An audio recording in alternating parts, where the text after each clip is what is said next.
नमस्कार, मैं दिनकर प्रकाश शर्मा बोल रहा हूँ। आज मैं आपसे एक बहुत महत्वपूर्ण मुद्दे पे चर्चा और आप भ्रम के बारे में आपसे बात करना चाहता हूँ। आयुष्मान भारत योजना के अंतर्गत प्राइवेट अस्पताल में कौन सी सर्जरी नहीं की जाती है। सबसे पहले यह समझना जरूरी है कि आयुष्मान भारत योजना एक सरकार द्वारा निर्धारित स्वास्थ्य योजना है, जिसमें हर बीमारी हर सर्जरी अपने आप शामिल नहीं होती है।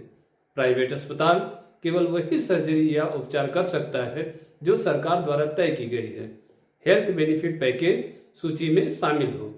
इसलिए कई बार ऐसा होता है कि मरीज आयुष्मान कार्ड लेकर प्राइवेट अस्पताल आता है, लेकिन कुछ मरीजों का इलाज वहां संभव नहीं हो पाता।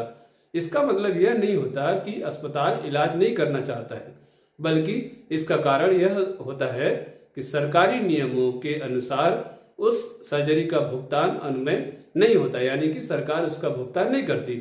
अब मैं आपको कुछ ऐसे सामान्य उदाहरण बताता हूं जो प्रायः आयुष्मान भारत योजना अंतर्गत प्राइवेट अस्पतालों में कवर नहीं होते।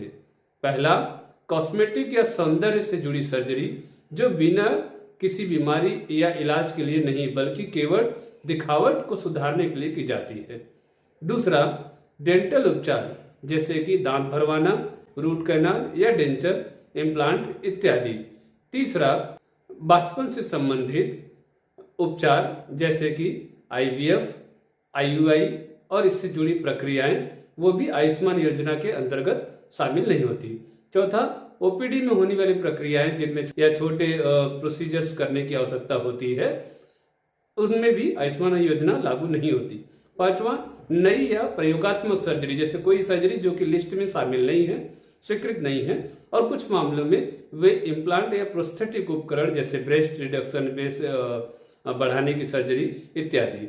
यह जानना भी जरूरी है कि कुछ सर्जरी केवल सरकारी अस्पतालों के लिए आरक्षित होती है, इसलिए वे प्राइवेट अस्पतालों में उपलब्ध नहीं रहती। इसलिए हर अस्पताल को आयुष्मान योजना के नियमों और दिशा निर्देशों का पालन करना अनिवार्य होता है।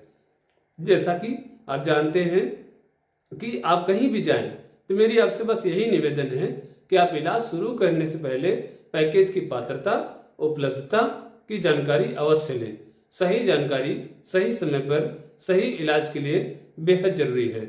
और मैं आपको दो चार उदाहरण जो कॉमन उदाहरण हैं, जैसा कि आप जानते हैं, जो बोलते हैं कि हमारा बच्चेदानी का ऑपरेशन नहीं हो रहा, हमारा पाइल्स का ऑपरेशन नहीं हो रहा, तो इनमें जो है दो टेक्निक है। एक तो सबसे पहले कि बच्चेदानी का ऑपरेशन शासकीय अस्पतालों के लिए आरक्षित रखा गया है जब तक कि ऐसे कोई लक्षण जिसमें कैंसर के या ओवरी का दिक्कत होना या फाइब्रॉइड होना, कुछ बड़े गांठ न हो या कैंसर के लक्षण न हो, साधारण बच्चेदानी के ऑपरेशन शासकीय अस्पतालों के लिए आरक्षित रखे गए हैं। साथ ही जो बवासीर, फिस्टुला जिसको हम भगंदर बोलते हैं, इन सब के ऑपरेशन भी शासकीय अस्पतालों के लिए या शासकीय मेडिकल कॉलेजों के लिए आरक्षित रखे गए हैं। आप किस बीमारी के बारे में जानकारी चाहते हैं तो कमेंट सेक्शन में कमेंट करें, हम आपको अवश्य मदद करेंगे। धन्यवाद।